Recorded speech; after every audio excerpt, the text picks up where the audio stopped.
तुलसी माता को जल देते समय बोलने चाहिए। ये 3 शब्द जिनसे सभी मनोकामनाएं पूरी होती हैं।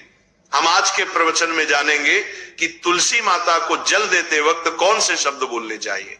किसी समय की बात है, भगवान विष्णु विश्राम कर रहे थे, तभी देवी लक्ष्मी वहां आई और भगवान विष्णु से तुलसी माता को जल देने के महत्व के बारे में पूछा। भगवान विष्णु ने उन्हें तुलसी माता को जल देने के महत्व को विस्तार से बताया।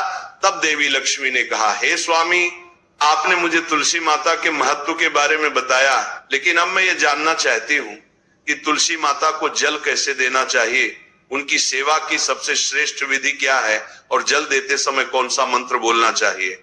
भगवान विष्णु ने उत्तर दिया, प्रिया देवी, जैसा कि मैंने तुम्हें तुलसी माता के महत्व के बारे में बताया, लक्ष्मी उसी प्रकार तुलसी माता को जल देते समय बोला जाने वाला मंत्र भी बहुत महत्वपूर्ण है। ये मंत्र 3 शब्दों का है। मंत्र के महत्व को बताते हुए भगवान विष्णु ने कहा है, जो भी रोज मंत्र का महत्व सुनने समय ही मनुष्य के सभी का उच्चारण करेगा, उसके घर में उसे हजारों वर्षों तक तुलसी माता को जल देने के पुण्य का फल मिलता है। फिर भगवान विष्णु ने देवी लक्ष्मी को एक कथा सुनाई। उन्होंने कहा, दक्षिण दिशा में यम नगरी नामक एक नगर था, जहां रमेश नामक एक ब्राह्मण रहता था। वह अत्यंत पापी और गलत कामों में लिप्त व्यक्ति था। जन्म से ब्राह्मण होते हुए भी वह धार्मिक कार्यों से दूर रहता था। न वह पूजा करता, न ध्यान, न जप और न ही किसी का सत्कार करता।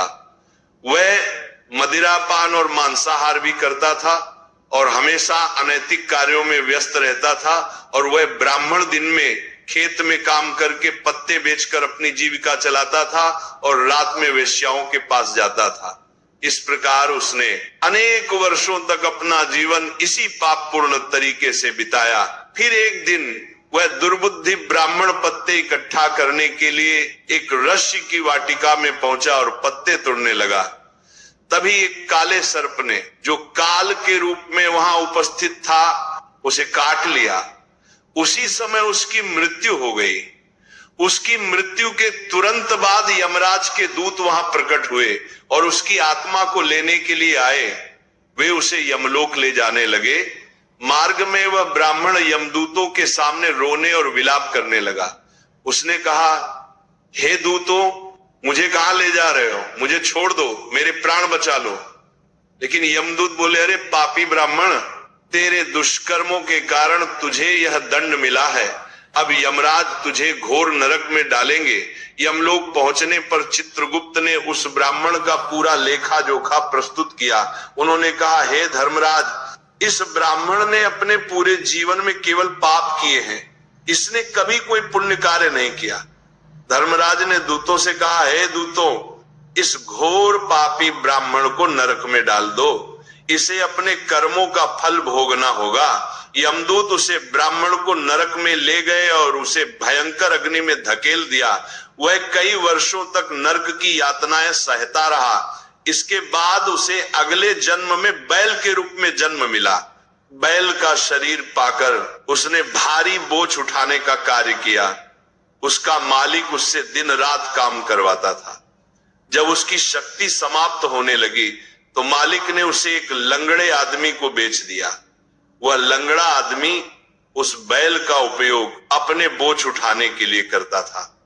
बैल ने 8 वर्षों तक उसकी सेवा की। फिर एक दिन वह बैल लंगड़े आदमी को लेकर एक ऊंचे पर्वत पर चढ़ा। अधिक परिश्रम और थकान के कारण वह बैल मूर्छित होकर गिर पड़ा और अंतिम सांसें लेने लगा। वहां खड़े लोगों को उस बैल पर दया आ गई। उन्होंने उसके मुख में पानी डालने का प्रयास किया। उसी भीम में एक पुण्यात्मा व्यक्ति भी था। उसने अपने पुण्य का थोड़ा भाग उस बैल को दे दिया। इसे देखकर अन्य लोगों ने भी अपने अपने पुण्य उसे देना शुरू कर दिया। उसी भीम में एक वेश्या भी खजी थी। सभी अपना पुण्य उस बैल को देकर उसका उद्धार करने का प्रयास कर रहे थे। यह देखकर उस वेश्या ने भी अपना पुण्य उस बैल को दे दिया। कुछ देर बाद उस बैल की मृत्यु हो गई। फिर उस स्थान पर यमदूत आए और उस बैल के शरीर से उस ब्राह्मण की आत्मा को निकालकर यमलोक ले गए। यमलोक पहुंचने पर उसे यमदेव के सामने प्रस्तुत किया गया। चित्रगुप्त ने जब उसका लेखा जोखा देखा तो वे चकित रह गए। वेश्या के द्वारा दिए गए पुण्य के कारण उसके सभी जन्मों के पाप नष्ट हो चुके थे। यमदेव ने कहा, हे ब्राह्मण, उस वेश्या ने तुझे अपना पुण्य देकर तुझ पर बड़ा उपकार किया है। उसी के पुण्य के प्रभाव से तुम्हारे सभी पाप नष्ट हो गए हैं, इसीलिए अब तुम्हें फिर से मनुष्य जन्म प्राप्त होगा। इस प्रकार वह ब्राह्मण पृथ्वी पर एक उत्तम ब्राह्मण कुल में जन्म लेता है। उस महापुण्य के प्रभाव से उसे अपने पूर्व जन्म की सारी बातें याद आने लगती है। जब वो बड़ा होता है तो उसे यह ध्यान आता है कि पिछले जन्म में जब वो बैल था तब एक वेश्या ने उसे अपना पुण्य दिया था। उसके मन में उस वेश्या के बारे में जानने की उत्सुकता जागती है। वह वेश्या का पता लगाकर उसके नगर में पहुंचता है। वहां वह वेश्या जो अब बूढ़ी हो चुकी थी उसे मिल जाती है। वह ब्राह्मण उसके सामने जाकर बार बार प्रणाम करता है और धन्यवाद देने लगता है। वेश्या उससे पूछती है, हे ब्राह्मण श्रेष्ठ, आप कौन हैं और किस कारण मुझे धन्यवाद दे रहे हैं? मैंने आपका कौन सा कार्य किया है जिसके लिए आप मुझे नमस्कार कर रहे हैं? तब ब्राह्मण कहता है, हे मां, मैं वही बैल हूं जिसे तुमने अपना पुण्य देकर जीवन दान दिया था। अपने पाप कर्मों के कारण मुझे पिछले जन्म में बैल बनना पड़ा। उस पर्वत पर जब मैं अंतिम सांसें ले रहा था तब तुमने अपना पुण्य मुझे दे दिया था। उसी पुण्य के प्रभाव से ही आज मुझे फिर से मनुष्य जन्म मिला है और अपने पूर्व जन्म की सारी बातें याद हैं। किंतु हे मां, मैं यहां ये जानने आया हूं कि तुमने मुझे कौन सा पुण्य दिया था जिससे मेरे सभी पाप नष्ट हो गए। मैं उस पुण्य के बारे में जानना चाहता हूं। तब वेश्या ने कहा, हे ब्राह्मण श्रेष्ठ, मैंने तो अपने जीवन में कोई पुण्य का कार्य नहीं किया है, पर मेरे घर में एक तोता है जो पिंजरे में रहकर हमेशा कुछ बोलता रहता है, जिसे सुनकर मेरा अंतःकरण पवित्र हो गया। वही मंत्र मैंने आपको पुण्य स्वरूप दान किया।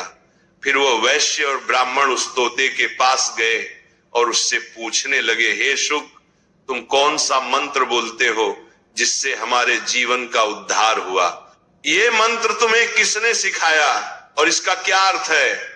तब उस तोते ने अपने पूर्व जन्म का वृतांत सुनाना शुरू किया। वह बोला, हे ब्राह्मण श्रेष्ठ, पिछले जन्म में मैं एक ब्राह्मण था। मुझे अपने ज्ञान का बहुत घमंड था। मैंने कभी गुरुजनों का सम्मान नहीं किया बल्कि उनका बार बार अपमान किया।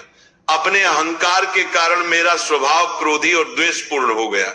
मैं सभी को तुच्छ समझने लगा और विद्वानों का भी अपमान करता था। कालांतर में मेरी मृत्यु हो गई और मुझे यमलोक ले जाया गया। पूज्य व्यक्तियों और गुरुजनों का अपमान करने के कारण मुझे तोते के कुल में जन्म लेना पड़ता। तोते के रूप में जन्म लेने के बाद छोटी अवस्था में ही मेरे माता पिता का साथ छूट गया।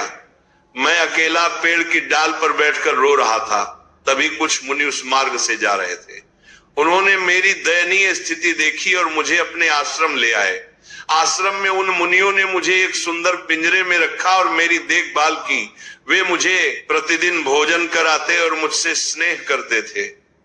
उस आश्रम में वे मुनि, उनकी पत्नियां और बच्चे प्रतिदिन तुलसी के पौधे को जल अर्पित करते और एक मंत्र का जाप करते थे।